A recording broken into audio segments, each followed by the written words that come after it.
Coucou les amis et bienvenue dans ce nouvel épisode de la classe du professeur Doudou consacré aujourd'hui, puisqu'on me l'a demandé, aux défenses tournois. Ce qu'on m'a demandé en fait c'est de faire quasiment une vidéo par semaine sur la défense propre à chaque tournoi. Bon, je vous cache pas que c'est un peu compliqué pour moi, là cette semaine j'ai un peu de temps, c'est pour ça que j'ai fait quelques vidéos, mais sinon c'est difficile pour moi de faire une vidéo juste sur ce thème-là chaque semaine. Donc ce que je vais faire, et puis au-delà de ça, j'ai pour principe, enfin j'aime bien, apprendre à pêcher plutôt que donner un poisson. Donc je préfère vous apprendre en fait à créer vous-même votre propre défense tournoi, pour chaque tournoi différent, plutôt que de vous dire bah pour celle-ci il faut faire ci ou il faut faire ça. Donc ça sera l'objet en fait de cette vidéo, c'est de vous expliquer un peu comment marchent les tournois, et comment adapter du coup sa défense en fonction du tournoi que l'on a. Étant précisé que ce que je ferai également, puisque c'était aussi une demande que l'on m'a faite, c'est que je ferai, alors ça c'est un peu plus compliqué pour moi parce que faire des vidéos en semaine c'est plus difficile au niveau de mon emploi du temps, mais j'essaierai aussi de vous faire quelques vidéos de gameplay tournoi, c'est-à-dire de mes attaques tournoi, même si honnêtement je suis pas extrêmement bonne en tournoi, pour être honnête, mais bon, ça, à la limite, être bon ou pas bon, peu importe, c'est toujours utile justement de voir des erreurs, au contraire c'est pas mal, ça apprend à ne pas les faire, ça apprend à ne pas les faire soi-même. Donc je vous montrerai aussi des petites vidéos de gameplay tournoi, et à cette occasion-là, on pourra regarder justement les défenses qui ont été faites, y compris la mienne du reste, et du coup ça permettra aussi de voir des défenses différentes en fonction de tournois différents. Mais aujourd'hui, donc une petite vidéo, du coup, sur la défense tournoi un peu générale, appliquée bien évidemment au cas d'aujourd'hui, mais voilà, sur la défense tournoi en général. Je vous invite, si vous le souhaitez, à voir, parce que du coup j'ai déjà fait une vidéo sur la défense, sur la composition d'une équipe défense, à la re-regarder éventuellement, ou à la regarder tout court d'ailleurs, ou pas, ça c'est vous qui voyez, mais où j'explique notamment comment fonctionne une équipe en défense, ce qui permet en fait notamment comment fonctionne l'IA, puisque c'est l'IA qui joue votre équipe en défense, ce qui permet du coup de composer son équipe défense en fonction pour optimiser un maximum. Là, ce qu'on va voir, c'est les particularités en fait des défenses en tournoi. Donc en tournoi, il y a deux types de particularités. Alors déjà, ce qu'il faut savoir, c'est que vous pouvez voir les règles de tournoi, tout simplement en cliquant ici. Donc là vous avez les règles générales, mais surtout vous avez du coup les règles spécifiques, hein, et notamment parce que du coup il y a deux particularités en tournoi, ce sont les couleurs, puisque toutes les couleurs ne sont pas forcément autorisées, et la deuxième particularité c'est qu'il y a toujours une règle qui s'applique. Donc comme vous pouvez le voir, il y a trois règles différentes qui tournent du coup chaque semaine. On a soit l'attaque de ruée, donc c'est tous les héros sont réglés en mode très rapide pour le mana, on a bataille sanglante, donc soin et résurrection sans effet, et on a booster de bonus, c'est celle qu'on a cette semaine, où chaque effet actif sur un personnage augmente son attaque de 20%, étant précisé que c'est cumulable. Donc ça c'est énorme, 20% d'attaque quand même en plus. Donc on va voir du coup comment composer son équipe défense en fonction de ces particularités-là. D'abord au niveau des couleurs. Donc alors ça peut arriver qu'il y ait toutes les couleurs qui soient disponibles, mais en général il en manque toujours une. Cette semaine, on a le jaune qui manque. Donc ça veut dire quoi? Ça veut dire que du coup, vos violets, forcément, vont devenir la couleur forte, puisque leur couleur opposée, le jaune qui leur fait le plus mal, n'existe pas, enfin n'est pas accessible. Donc forcément, il va falloir essayer d'axer sur les violets. Est-ce qu'il y a une couleur faible? Alors, dans ce cas particulier-là, non. Puisque, après, vous pouvez attaquer en vert, en rouge ou en bleu, peu importe, il n'y aura pas de couleur faible à mettre dans votre défense, d'accord?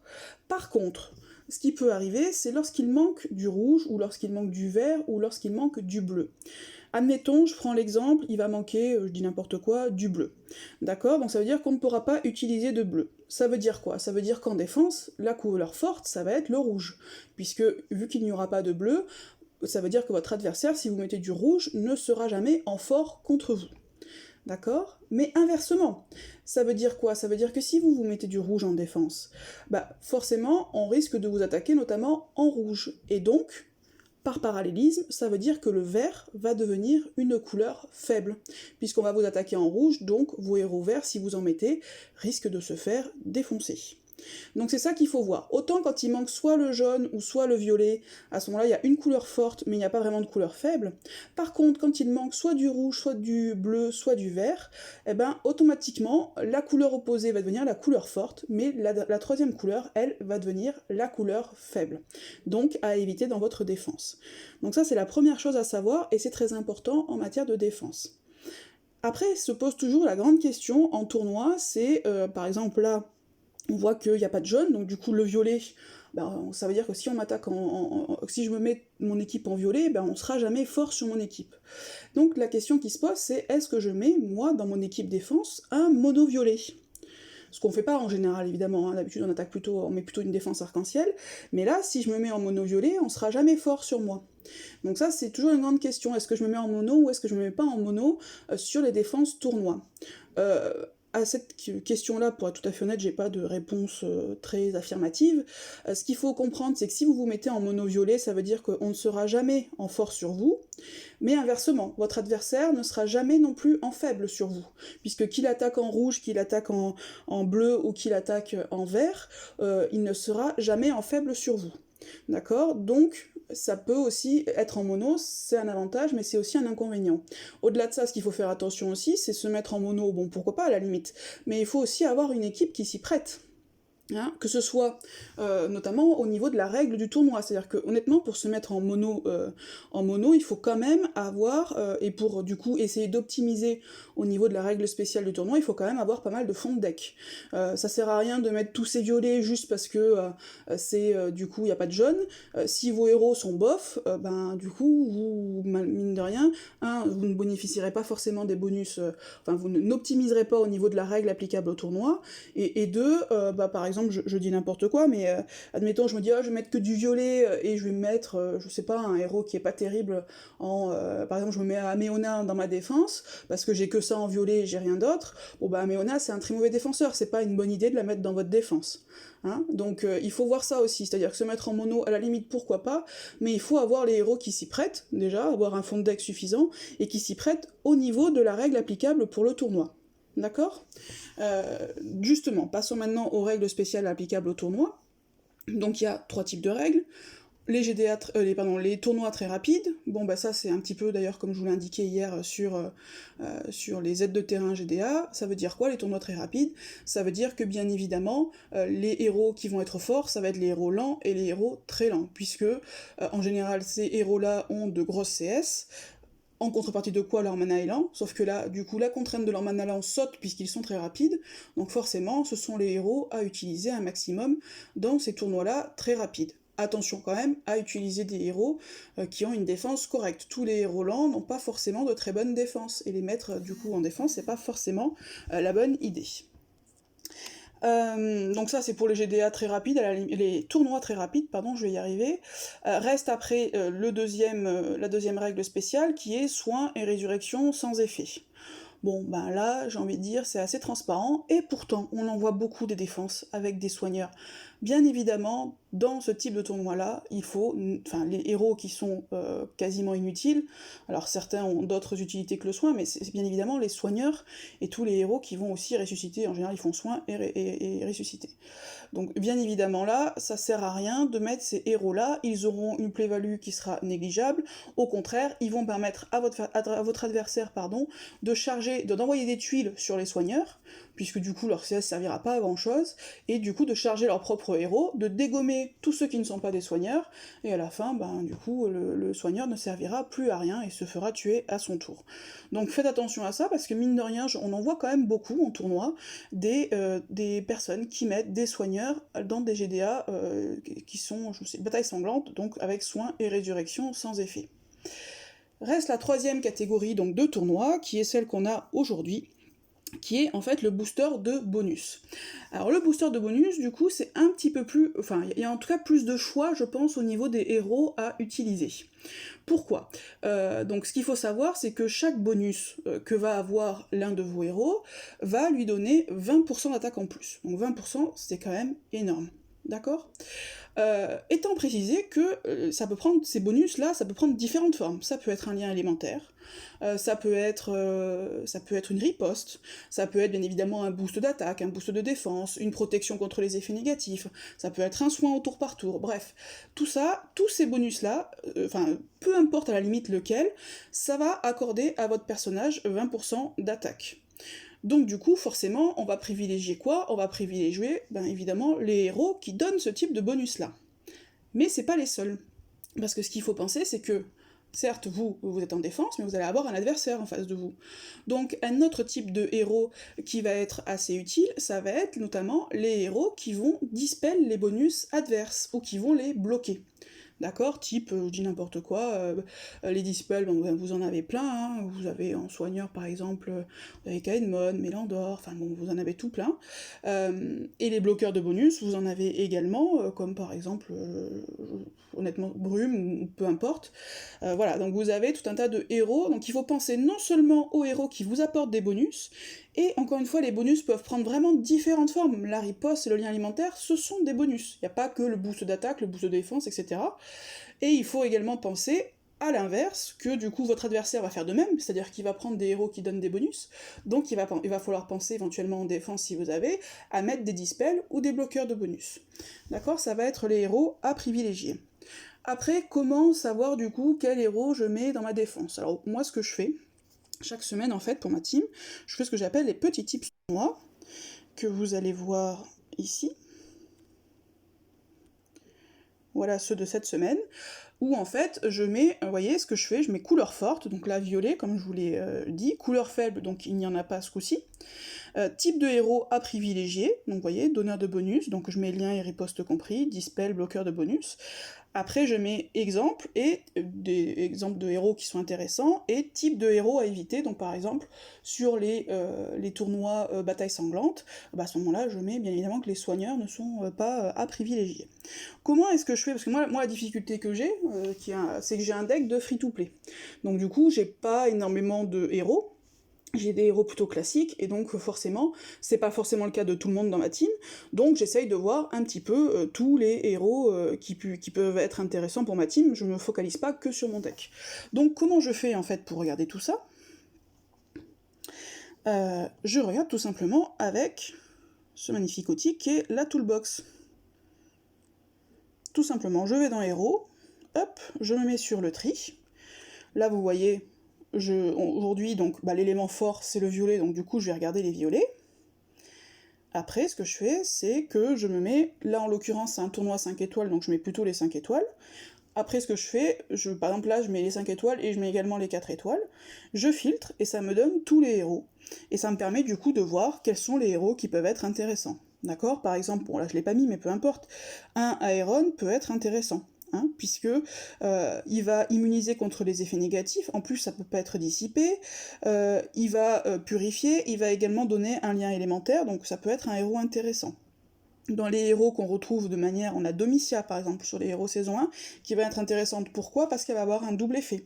Elle va aller à la fois dispel 3 héros adverses, enfin 2 ou 3 en fonction de comment l'IA joue votre joueur, mais elle va également donner un boost de défense contre le sacré, dont honnêtement dans ce tournoi on se fiche, puisqu'il n'y a pas de jaune. Par contre, c'est pas pour ça que ça va être intéressant. Ce qui va être intéressant, c'est que ça va donner un bonus sur 3 personnes, donc ces 3 personnes-là auront 20% d'attaque en plus. D'accord? C'est comme ça qu'il faut réfléchir en fait.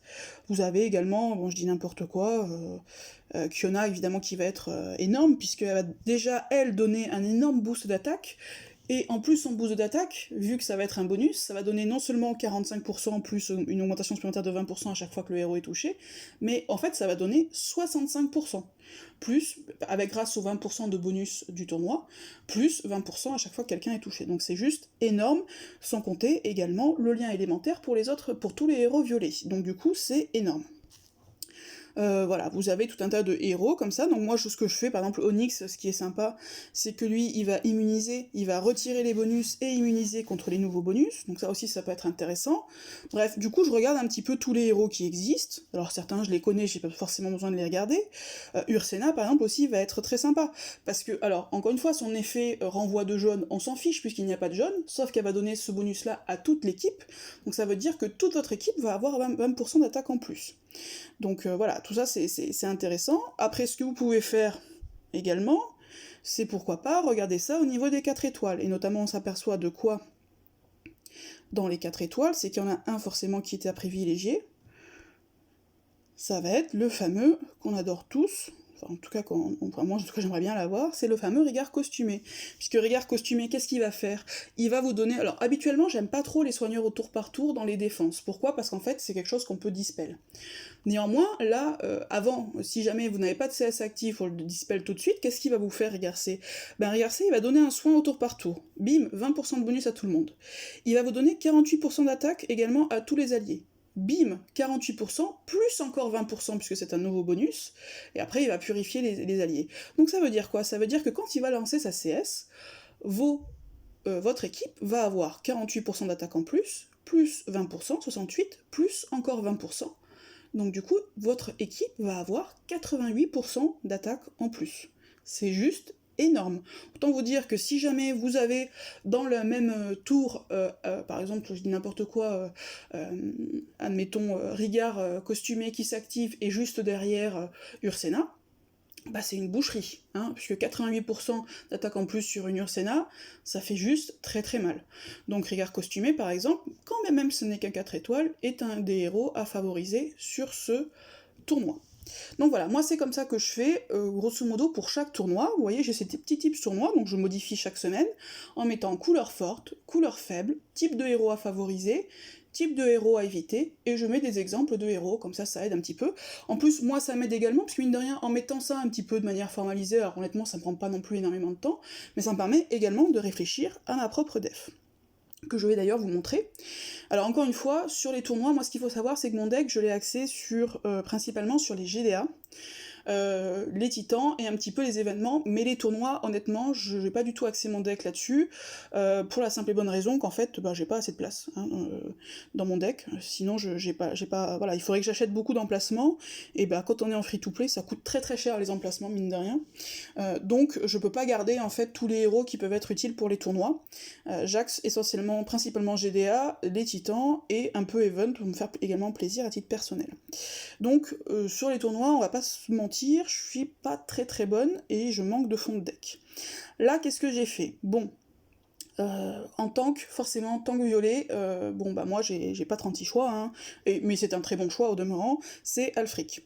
Alors, ce qu'il faut savoir, c'est, voilà, Alfric, elle va m'apporter aucun bonus. Donc là-dessus, c'est un peu dommage, voilà, ça malheureusement, ça va pas m'apporter de bonus. Par contre, c'est un excellent tank, hein, voilà, c'est mon tank d'ailleurs de base. Alors, le problème, c'est qu'elle est très lente, donc on a quand même le temps de charger pas mal de CS. Par contre, si elle déclenche, honnêtement, ça fait quand même très très mal.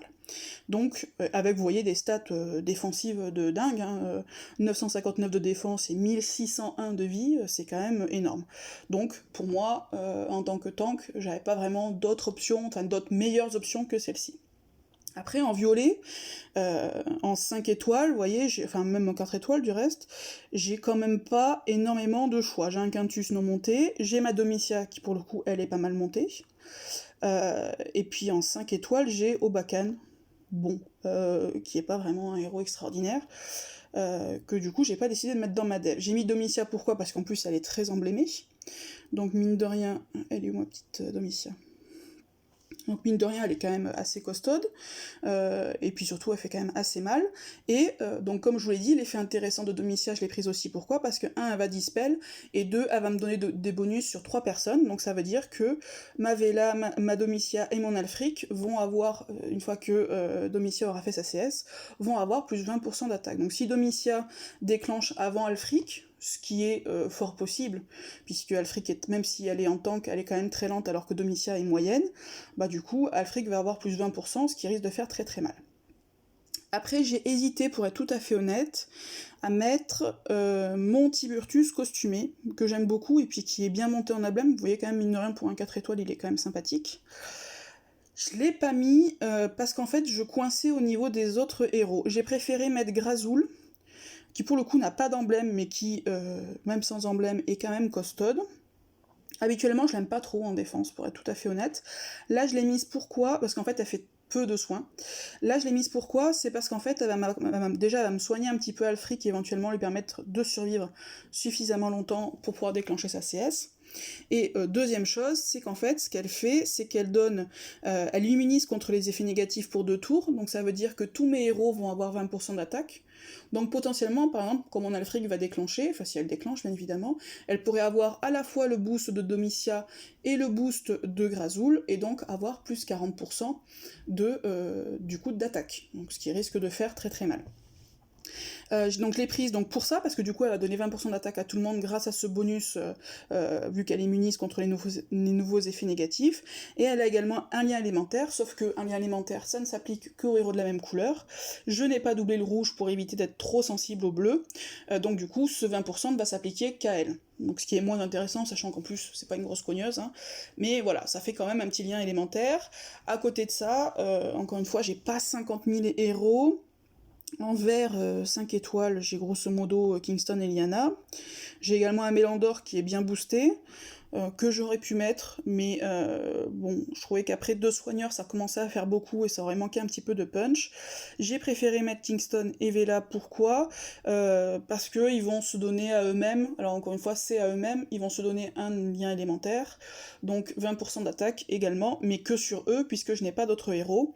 Après, mettre un bleu, un vert et un rouge, ça me permet du coup de contrer un peu les effets dans les 3 couleurs qui sont accessibles, puisque en violet, a priori, on va pas attaquer Alfric en violet, je pense qu'il y a peu de chance, donc on va m'attaquer soit en bleu, soit en vert, soit en rouge. Dans tous les cas, la personne sera forcément en faible sur au moins l'un de mes héros. Là, vraisemblablement, vu que j'ai Grazul en flanc, on m'attaquera en bleu, donc du coup, la personne risque d'être un peu gênée par Kingston. Voilà. Donc ma défense est faite comme ça. Honnêtement, j'en suis pas hyper convaincue, pour être tout à fait honnête avec vous. Après, je suis un peu limitée parce que j'ai pas non plus 50 000 héros. Et puis j'ai quand même beaucoup de saison 1 qui... Voilà, enfin pas beaucoup de héros notamment qui apportent des bonus tout simplement, hein, parce que par exemple je pourrais mettre Elena, mais honnêtement Elena qui va m'apporter du coup de la riposte et donc un bonus de 20% sur 3 personnes, sauf que Elena, bon bah en défense avec 596 de défense c'est pas possible, hein. Elle va se faire... Enfin en plus il faudrait que je la flanque, donc du coup elle va se faire très rapidement éliminer, je pense à bien avant d'avoir le temps de faire sa CS. Je pourrais mettre éventuellement Glenda, qui du coup pareil va me donner un boost sur 3 personnes, puis ça booste les compétences spéciales sur 3 personnes, donc ça va à la fois booster la compétence spéciale et me donner 20% de bonus. Mais bon, elle est non emblémée, donc elle est pas non plus hyper costaud. À la limite, je préfère ma Vela, qui, bon, est pas le héros le plus fort, hein, mais... Attendez, que j'arrive à la regarder. Et vous voyez qu'avec les emblèmes, mine de rien, avec 840 de défense, c'est pas anecdotique. En plus, voilà, elle va me donner un petit dot, enfin, je pense que ça sera un peu plus efficace. Mais voilà, je pense que... Après, j'ai plein d'options, hein. J'aurais pu mettre un Wilbur, mais pareil, un Wilbur en défense, je suis pas hyper fan, et puis on va m'attaquer en bleu. Ou en rouge, du reste. Voilà un peu mon deck. Peut-être que vous aurez de meilleures idées, d'ailleurs, pourquoi pas, hein, n'hésitez pas si vous avez de meilleures idées. Mais j'ai pas 50 options, j'avais hésité encore une fois à enlever Grazul, à faire une attaque full bourrine, avec du coup Domitia, Alfric et Tiburtus sur les 3 positions centrales, et Vela et Kingston sur les côtés. Bon, j'ai préféré mettre Grazul pour essayer de soigner un petit peu et d'avoir ce boost de bonus, essayer un peu de tirer un peu plus parti, ce que ne fait pas Tiburtus, de tirer un peu plus parti du coup de la règle spéciale de ce tournoi.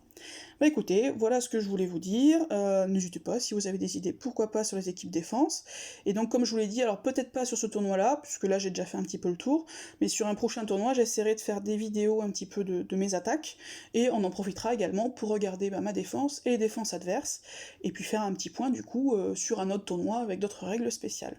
Voilà, j'espère que ça vous aura été utile, et sur ce, je vous souhaite une bonne journée. Ciao les amis!